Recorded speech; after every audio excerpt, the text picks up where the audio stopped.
అందరూ ఏడుతున్నారు, నువ్వు ఏడవద్దు. ఏడుపు ఘట్టాలు నీకు ఎదురైనా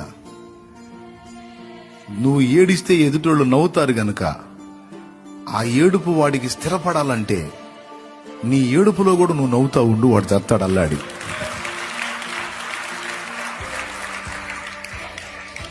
దేవునికి స్తోత్రం కలుగును గాక. అర్థమైందా?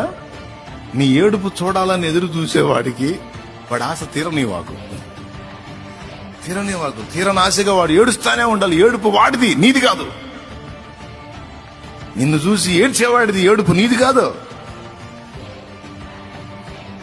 దుఃఖము నీకు ఎదురైనా సరే నువ్వు ఏడవద్దు.